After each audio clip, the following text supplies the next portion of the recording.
Welcome to another episode of the EdTech Bites podcast, ladies and gentlemen. If you're a first-time listener, I'd like to welcome you and thank you for adding the EdTech Bites podcast as a part of your PLN. If you are a new listener, thank you, and I want to welcome you. Take your shoes off, relax, make yourself comfortable, and I'd like to thank you for adding the EdTech Bites podcast as a part of your PLN. Today's date is officially February 3rd. Yes, thank you. Yeah, I'm getting help from the audience here. You're living the good life if you don't remember the date. So today's date is officially the 3rd of February, 2025, and this is being recorded live for us. You could be listening to this in 2028, who knows, but on location at TCEA in beautiful Austin, Texas. Beautiful weather, and I'm joined by two returning guests. I've got Brianna Hodges to my right, and to her right, we have the wonderful Carl Hooker. Let's give them a big round of applause, ladies and gentlemen.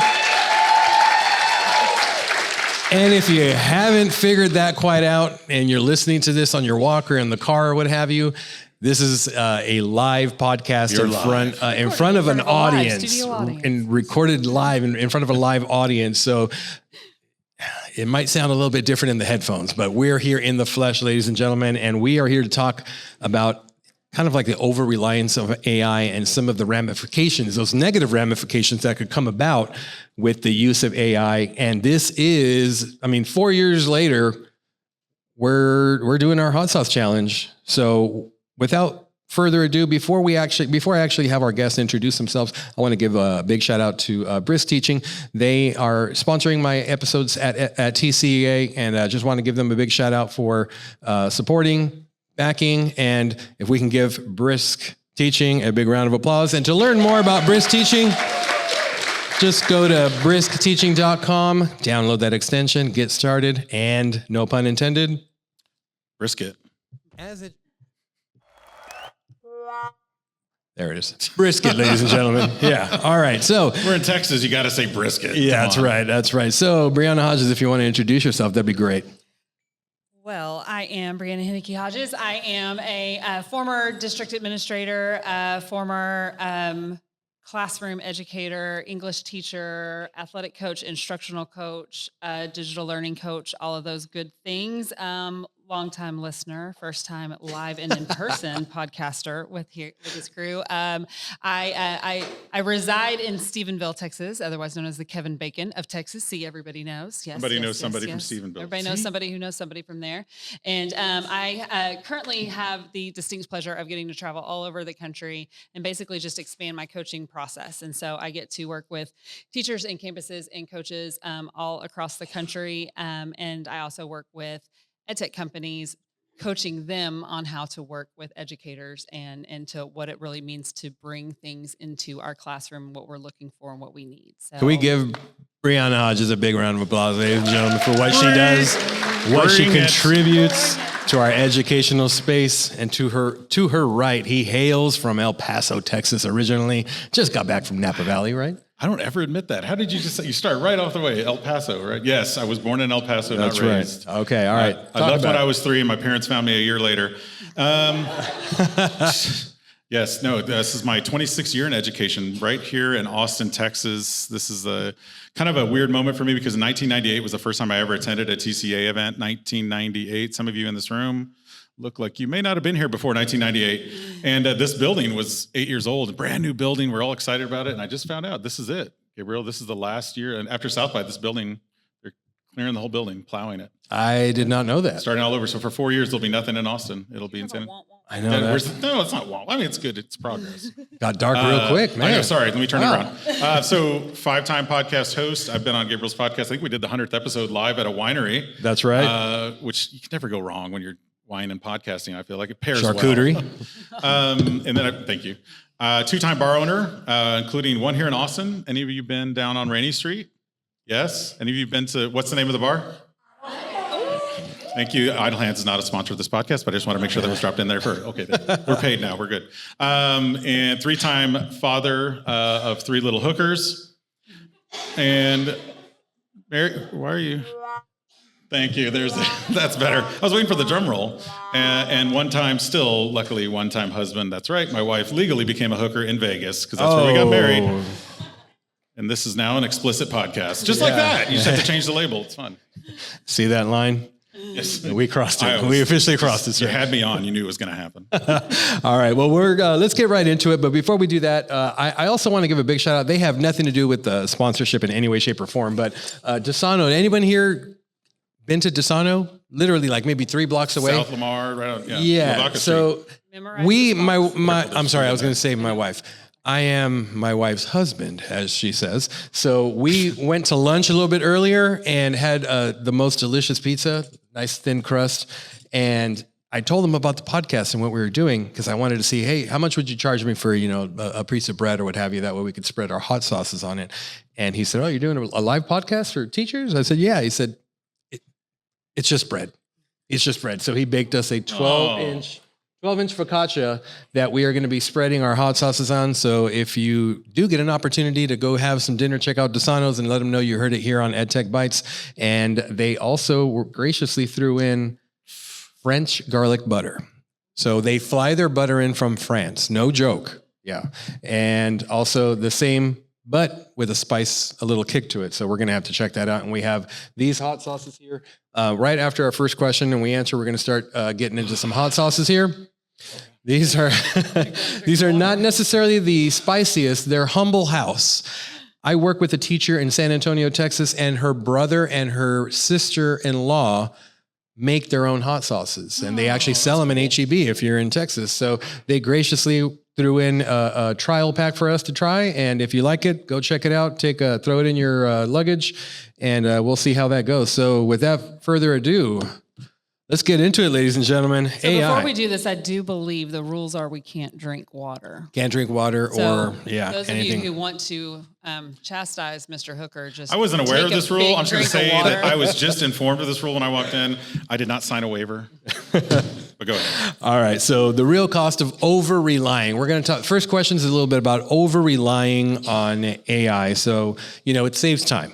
Every single one of us knows that AI will save us time in any way, shape, or form. It can automate grading. It can automate student feedback. It can automate lesson plans and provide us with a lot of convenience. But what do you think is the overall cost of over-reliance, specifically with critical thinking and creativity? So think about that, digest it, see what comes out the other end. And critical thinking and creativity, do you think that we are over-relying on AI? And do you think that critical thinking and creativity are going to start getting lost in the mix or not as creative and thinking critically on the human end? What do you guys think? All right, so I'm going to go up first. How I interpret this question is when I hear an over-reliance on AI, I take that to mean it is basically plugging in a question, a prompt, whatever, and taking without any glance at all, basically just receiving whatever has been pushed back out at you and then distributing that, right? You're not taking it, you're not looking at it, you're just, that is often what people do. I think that's what we are afraid of, is that we're just blanketly accepting whatever information has been given at us. I think that's the same thing with, if you just say, draw me a picture of a puppy, and then you take whatever that puppy is and you say, yep, here's our puppy. You're not adding any of your thought, any of your interpretation, looking at that in any form or fashion. You're just after an expedient product and you're not putting anything else into it. That's where things go awry. And so I think that's how I interpret that first question. I think where that comes in at the expense of critical thinking and creativity and autonomy is when you do that, you're automatically giving creativity, critical thinking, and autonomy away. If you want to keep critical thinking and creativity and autonomy in that situation, which I think we absolutely should, you have to become interactive with your questions, with your responses, with that. You're building a product, you're building an answer, you're building whatever that element is, utilizing the information that you have now and kind of building from it. You're just not taking what's given and then moving forward with it. Okay, fair enough. Carl? I like the political response when you say, let me tell you how I'm hearing this question. just going to be direct about this. I've been traveling over the country for the last couple of years just talking about AI. And some of you in this room have been to one of my sessions probably at some point where I've asked the question, what's your number one concern about AI? And it's interesting to see the wave of how that changes across the country. So originally, everybody was worried about what? Cheating. Right. Academic integrity, cheating. And then slowly over time, it's evolved into creativity and critical thinking being lost. I was actually at ASCD in Washington, D.C., and there's like 400 superintendents in the room. And I'm like, what are your biggest concerns? Their number one concern, loss of creativity. And I said to them, that's funny because education has been killing creativity for decades. And now you're worried about it? And they all kind of went, ooh, he's mean. But also real, right? Because in some ways, it's funny that now this is making us worry about creativity when we've been totally with the curriculum and all that. Anyway, so I won't get on that soapbox. But I will say this. I think the other thing I worry about is when we talk about AI as a productivity saver and a time saver, that time is going to be saved by the teacher, and then we're going to use it, we being administrators, to make you do other menial tasks, right? So I worry about that too, and I worry that the fact is that even if we're using AI, if we're not changing the curriculum to really make it have any impact, then yes, great that it's going to give us a little creativity, but it's not really changing anything about teaching. It's just making us do it faster. So if you're doing something that's not great, but you're doing it faster, it's just amplifying that work. I think early days of technology, y'all remember the iPad one-to-ones? All of you Chromebooks before that came out, there was this thing called an iPad. It was really weird. It was like a tablet that Apple made. Anyway, what was interesting about it was the same thing. It amplified good and bad teaching. And I feel like we're on the precipice of maybe that with AI too. So again, cautionary tale, but I'm going to jump in on that. Go for it. And say that I think that one of the other challenges with this is just like with one-to-one devices, just like with mimeograph machines, just like with abacuses, is Abacus. I think it's Abacus. Ask AI. Ooh, you are getting poetry Let's go. over there. Anyhow, I think that so often we end up just trying to make it like a blanket thing where it's like oh, AI is going to fix it, right? Like it's a the thing. We're just going to use the AI. It's Greek Windex. You just spray it on anything, AI. Right? Yeah, and it makes everything better. And whether it's a superintendent, whether it's a curriculum director, whether it's a teacher, whether it's a politician, whoever it is, if you don't have a purpose for what that AI is, like what is this tool for, and you're just trying to use it as a Band-Aid, then there's no creativity involved in it at all in any ways. So I have to ask you a follow-up question. Can I take over the podcast for just a second? Just real quick. I'm gonna go to the restroom. Y'all don't know her history, but I'm gonna bring in some history. First of all, she and I shared an office for a year together, and somehow this is the closest we've been to each other since that time. There's an NDA in place. The court order ended just yesterday. But the interesting thing is you worked on the Hill. Before you're an educator, I got to bring it up. People didn't know that you were born in El Paso. Now we're exposing all of my dirty political secrets. I was at the Capitol with her a few years back. We were testifying, and everybody knew who she was. Like, man, you're like a rock star here, and she knew everybody there. And I started thinking, when we're having this conversation right now, what are your thoughts? Like, how much of this conversation is happening about 12 blocks up the road? I think it is, and I think it's a lot of the same kinds of conversation, except for with the same fears. Right. And the same amount of misinformation, because so often we think, oh, here's this new thing. There's this new tool. It's been introduced. It's going to fix the world. Like, I mean, I you and I've had this conversation before where I had a teacher come in the early days of social media, back when we had a thing called Twitter. Rest in peace. Too soon. That said, hey, I got to use the Twitter in my class. Can you teach me how to use the Twitter in my class? And I said, why are we going to use the Twitter? And she was like, I don't know, because on the Pinterest, it said that you got to use the Twitter in the classroom. It showed up on my MySpace. Is that okay? MySpace, come on.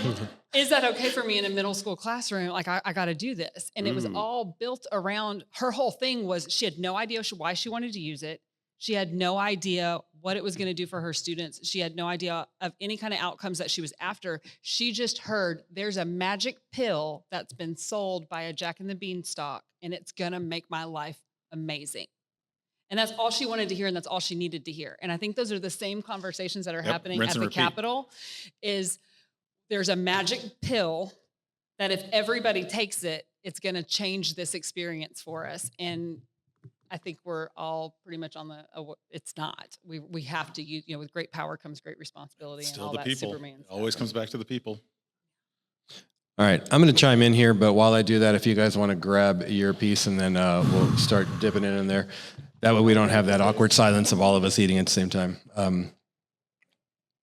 So I think it's crazy that just 2 years ago, 2 and some change, AI literally came and changed our lives. Less than 2.5 years ago. So we're talking 28 months. And in those 28 months, we've gone from, holy cow, this is great. Oh my gosh, this is going to replace me. I can do this, that, and the other with this fabulous tool. And out of the woodworks came like 50 different companies.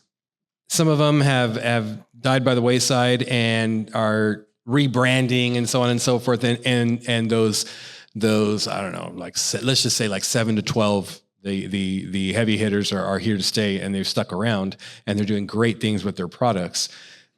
But the shift from this is great to this is going to take our jobs to now it's all coming back to policy. I mean, the conversations, I'm not sure how you guys are hearing the conversations in your districts and that, but now those people 12 blocks up the road are talking to those people in our buildings and saying, we don't have any rules in place for this new thing. What are we going to do? And at the same time, it has not stopped evolving. It is, if you think about this statement that I'm about to say right now, it's going to resonate. Whatever your favorite AI tool is right now, this is the worst it's ever going to be. This is the worst it's ever going to be. It's going to get better, faster, stronger, cheaper. I hate the word cheap. Reminds me of me. But I'm less expensive. Less expensive. Yeah. Frugal. A more modestly priced version. Yeah. So that shift in the thought process, and we're now going into AI literacy with students. Are we even ready to put this in the hands of students if our teachers aren't sure? So I definitely think that there can be the creativity and critical thinking lost if you don't take that mindset. You were talking about that, Brianna, that, if you use anything at face value, it's going to be just that. And Carl, they've been doing this for years, crushing creativity and, taking that away. Make it sound bad when you say I'm crushing it, but yeah, it's easy. You meant that as like the kids obliterating, say right? Obliterating, just blowing it up. Skibbity. Yeah. Thank you. Yeah, no skibbity on that one. Okay, so we can go on and on with that one for a while, but we're going to go to the next topic. But which hot sauce did you guys try? It's pretty good, actually. It's good. That's what I always say when my wife cooks dinner that I'm not quite interested in. I'm like, how was it, honey? It was good. She goes, you did that thing with the high-pitched voice? I was like, yeah, that means it was good. No, it was good. It wasn't super spicy. And I may be regretting that, but yeah, right now I feel fine. Sounds good. So this one here, ladies and gentlemen, is a guajillo and red jalapeno, a complex spicy blend of full ripened red jalapeno. So good. A lot of words. I'm not even going to read it. If I have to put my readers on to eat hot sauce, it's not going to happen. All right. So question number 2 for you guys. Who's responsible when AI and education fails ethically? So let me give you a quick example. Something happens in the classroom. Student does something they're not supposed to, maybe prompt something inappropriate.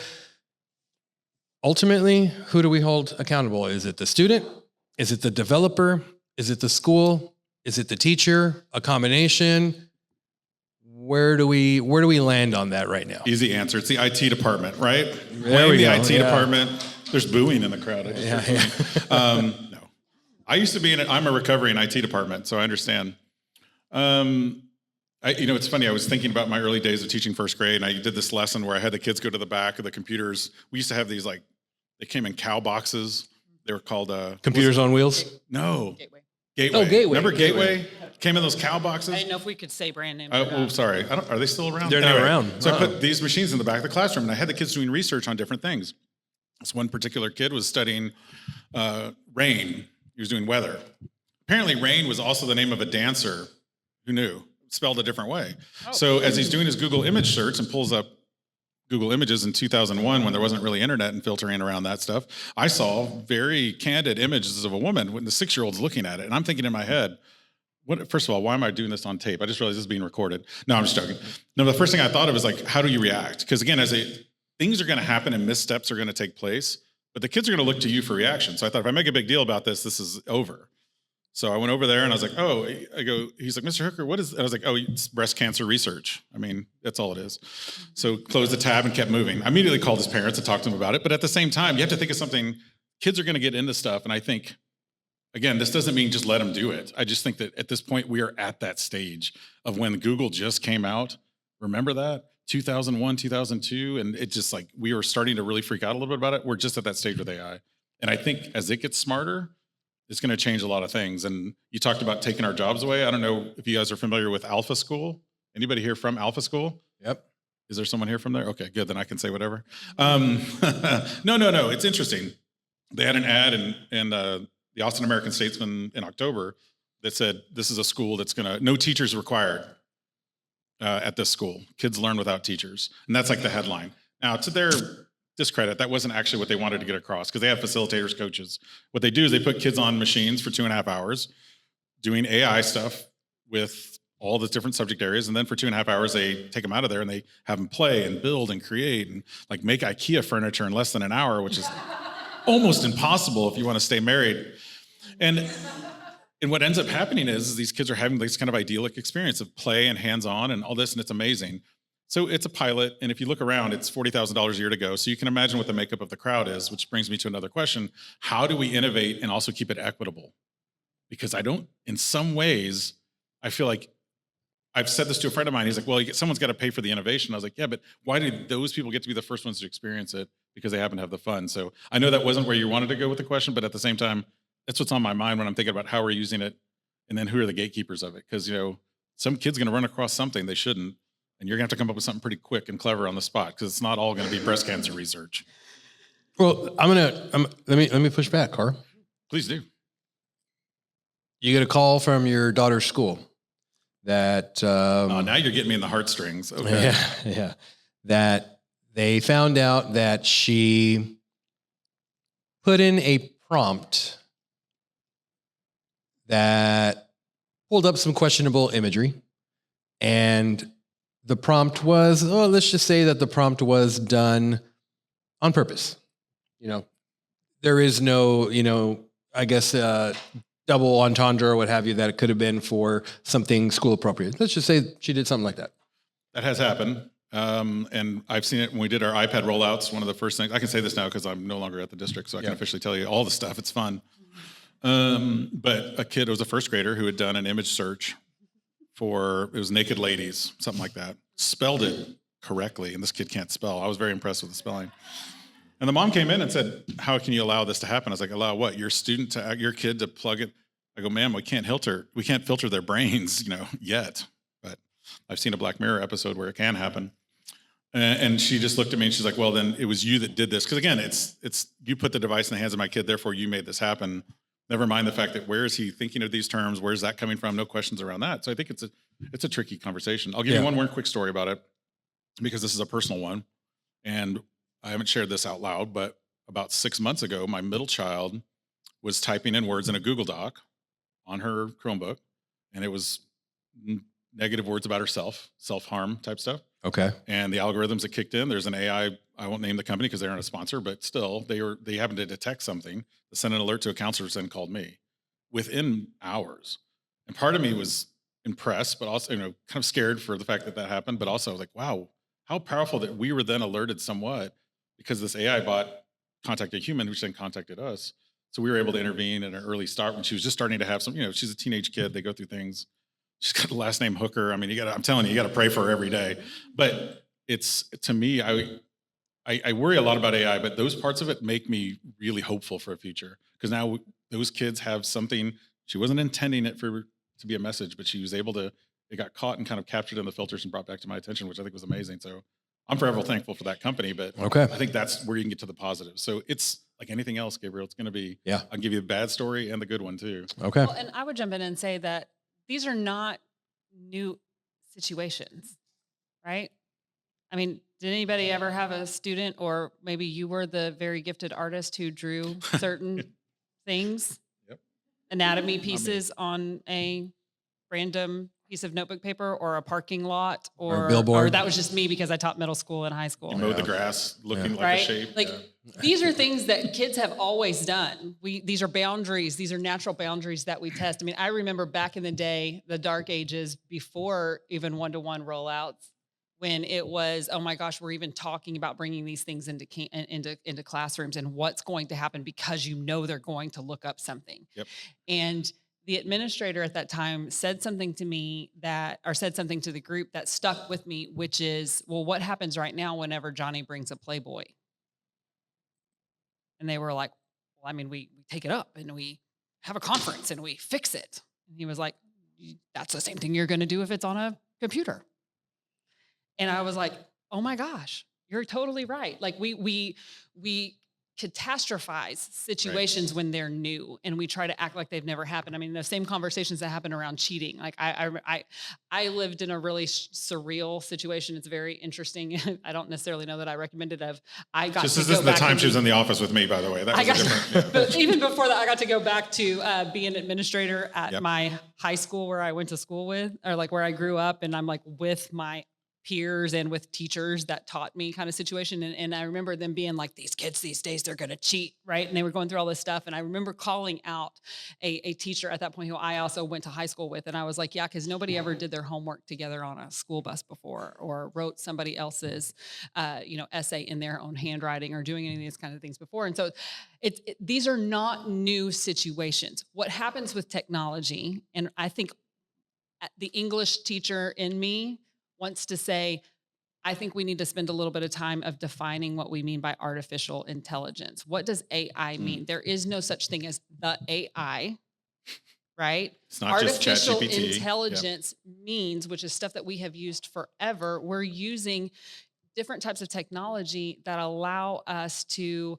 scan items in a certain way or produce detailed, it's rifts of technology that then allow us to come to a product in a quicker way than we could if it was an isolated incident and you were the only one who was doing it, right?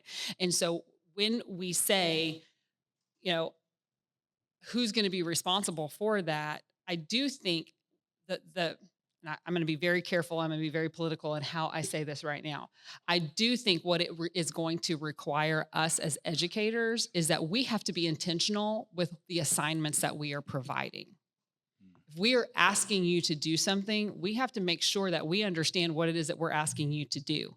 You can't get mad at somebody for turning something into you if you didn't think about what it was that you were asking them to do. Because every kid, whether they're 5 years old or whether they're 15 or whether they're 55, there's going to be somebody who's going to think of it in a different way than what you thought of. And are we going to then we have to come to terms with how are we going to handle what that has kind of come up from, and again, like going back to your question over if we know that they intentionally came up with something. I mean, I had a kid who had, he was just looking at ways that he wanted to dig in. He was dying to get sent back to the alternative placement that he was from. He was mad that he had come back in, right? And so he just knew he was going to fly in the face of anybody that he could in order to get sent back in. He was working on a passion project essay, and so basically they were asked to, what's something that you're interested in, and how is it going to transform society in the future? And he was all about looking at marijuana and being a drug dealer and all this kind of stuff. And then he didn't like it whenever I was like, oh, okay, well, so all right, so what's good? Like, because he was pulling up, different ways to, at first he kind of started off with like hydroponics and, he was kind of skating. He was doing his around. research, He was doing his market research and but he wasn't development. Using marijuana words yet, Yeah. but he was like, just to kind of see how it would go in there. And asking for a friend. Testing the filters. Yeah, and test it. Wow. And then it's like, and then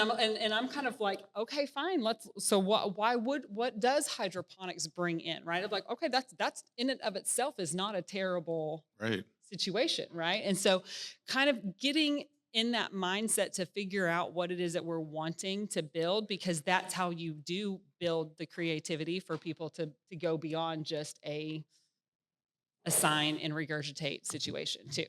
So and with that, we have a legal message here on the bottom of this box. It says legalize marinara. Yeah. Just want to let you guys know. All right. right, so I think we're moving green. Okay, so with that being said, what did you guys think of this one? I thought it was fantastic. I liked it. Good. It was not had a too little hot. more kick than what I thought it was going to have. It did actually. initially, and then as I kind of breathed in more, I They're started crying less.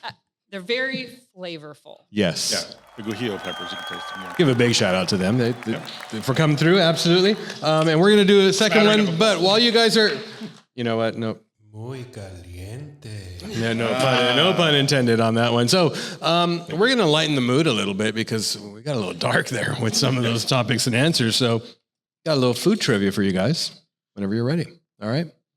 Is this just us, or can the audience help us? You too, but you can phone a friend. Oh, is this like a multiple choice or like multiple choice? All right. So I'm going to give you the question, and I am going to give you 4 answer choices. Wait for your 4 answer choices before you lock in. And if you're just not sure, you can phone a friend in the crowd, and we'll see who reigns on top. I'll count to 3 before you say your answer. Okay.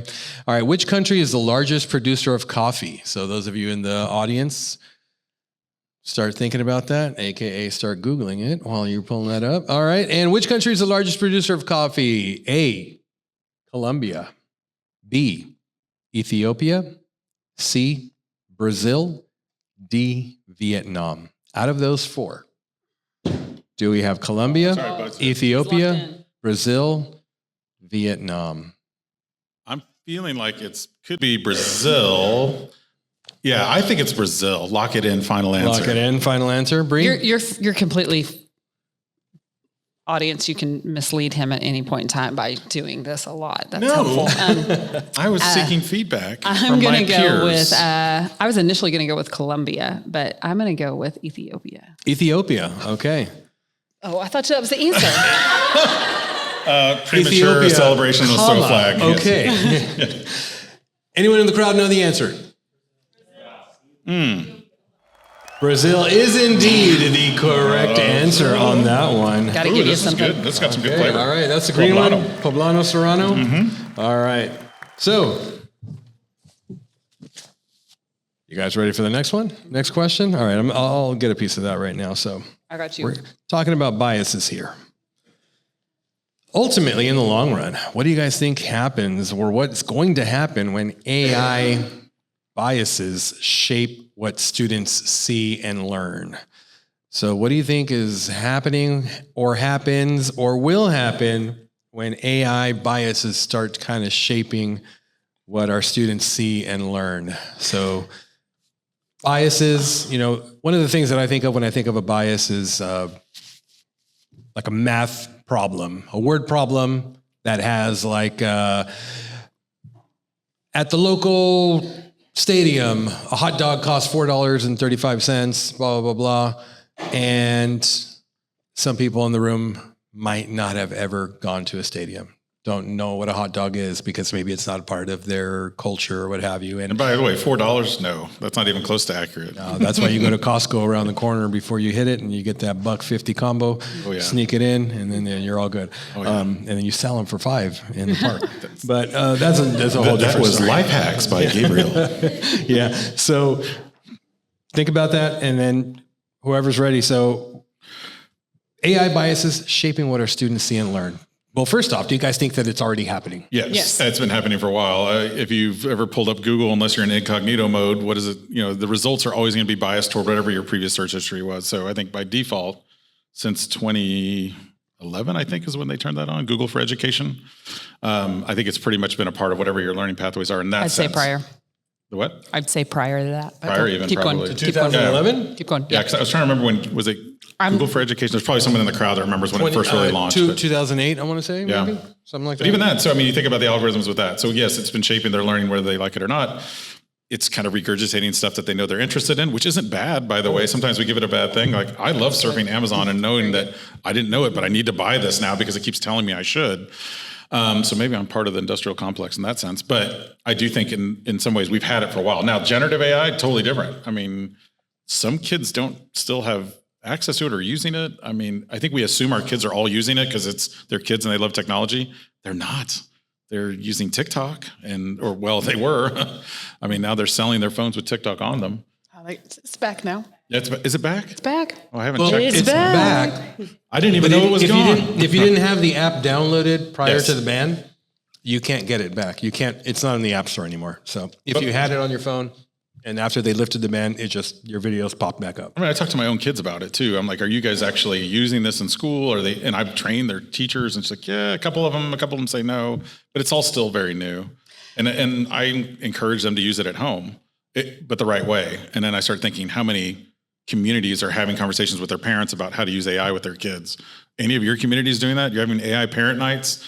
I'm sure you'd get a good turnout for that. I think there's a fear. I think there's a fear right now. I can talk from experience with some of the districts that I've had conversations with is they don't want to open up that can of worms. I mean, they're not quite ready to open up that can of worms. And I don't think they're ready for that training to turn into a town hall meeting of it. I mean, 10 years ago with the iPads was the same thing. Go ahead, Bree. Well, I was going to, I mean, you got that hot sauce, didn't you? No. I'm trying to, I was like, there's lots of answers to this because I think, number one, we've had AI in our classrooms for a really long time. Mm-hmm. Does anybody teach English in here besides me or taught English in here? Okay, so there's a publishing company. We won't name names. We all know where we are, Texas, and we all use them. And one of the things that they sold to a lot of districts was this essay improver. Right. So if you don't know what I'm talking about, you would basically have your students write their essay. They would draft their essay and then they would type it in and then you would hit a magic little button and then it would decide, it would give it a grade. It would 1, 2, 3, or 4 it. How close to a star 4 is it? You know, what is it going to look like? What would improvements be on it? Guess what, guys? What is that? It's AI. It's AI. Yeah. That was a long time ago. That was like, and it's humans. 2012, 2013. AI, yeah. That was a long time before we did this. Okay. AI has been around for a long time. Is an evolution. Artificial intelligence is an evolution of our technology. All we're doing is saying this is a computer enhanced situation. Now, when we start talking about generative AI and doing those different things, that's when we start kind of adding in these different pieces. But I say that because there's so much fear and concern because we labeled it and we called it the AI and everybody got really wrapped around what ChatGPT is. And now 90%, I'm making up statistics, but we all think of, ChatGPT and AI are one and the same. And that is the brand of it. And there's can be nothing else that's involved in it. And so I do think there's that part that comes in.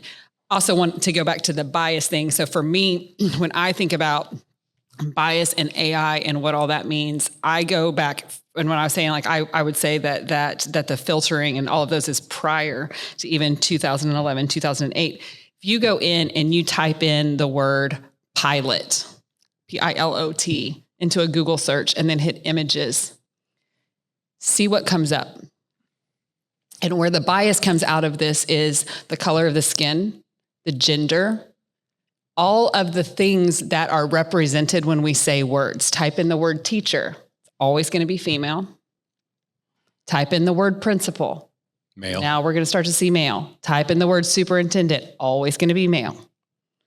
Type in the word doctor. Start doing all of those things. And these are very concerning to me because what ends up happening is all that these images and our algorithms and all this stuff, it's all fed by the snippets of information and how we build what we believe is our ecosystem of information, right? And so when you jade that by saying there are only certain types of things or certain types of people or certain types of whatever that start to become equal, or, that equals what this role is, then that really starts to change what people can see as possible, all of those kind of things. I also take that with that same piece of this becomes really important for our programmers, for our computer programmers and what they're doing. So I remember being at a conference and visiting with folks in probably 2008, 2009, 2010. And we were talking about how this, using robots and different types of things to help kids deal with, how do we start to reach nonverbal students and how do we kind of bring in all these things? Neurodiversity. And they were doing a lot of research in there, and they were finding out that, what's being programmed in there. So like the computer language that you're using to program ththese types of tools are inherently biased by whoever that programmer is.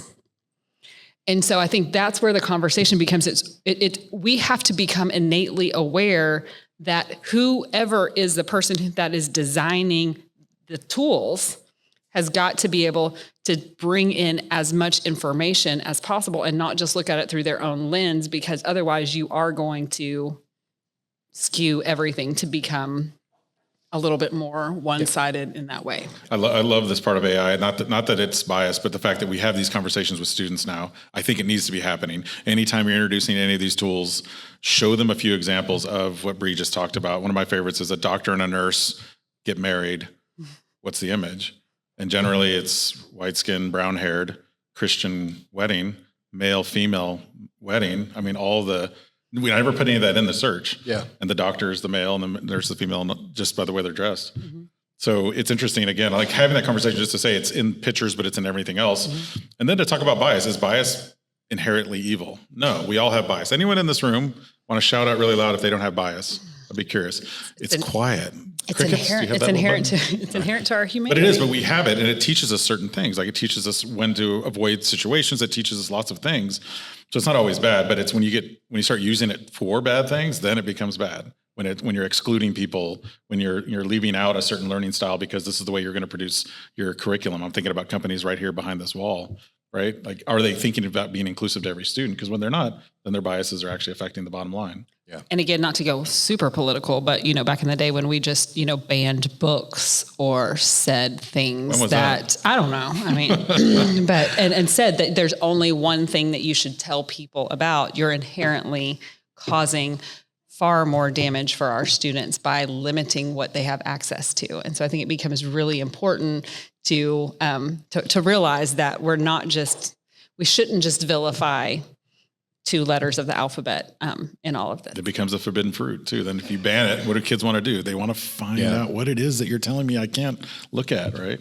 Excellent. You triggered something in me right now, Carl. You said, when you brought up your example of the doctor and the nurse. Yeah. And when you said nurse, I thought of Gaylord Fokker. Yeah. From Meet the Parents.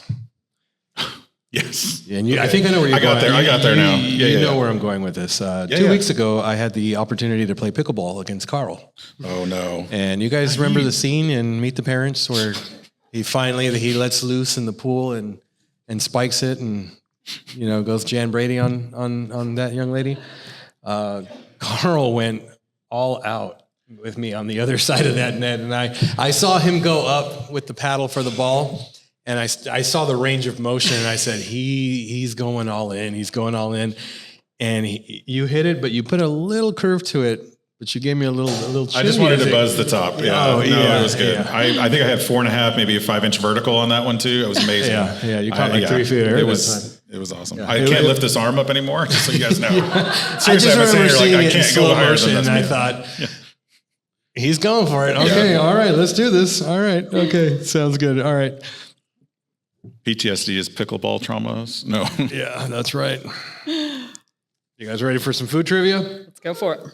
I really like that one. It's got a little bit of a vinegary. Yeah, that one's got a tang to it. No, this one's here. You guys are in round 3 already. Okay, all right. Sounds good. Yeah. All right, food trivia, guys. Think about this if you guys know the answer. This is going to be an interesting one. Which country consumes the most chocolate per capita? Which country consumes the most chocolate per capita? We got 4 choices here, ladies and gentlemen. We've got Belgium, Switzerland, Germany, or the good old US of A. Which country consumes the most chocolate per capita? Consumes.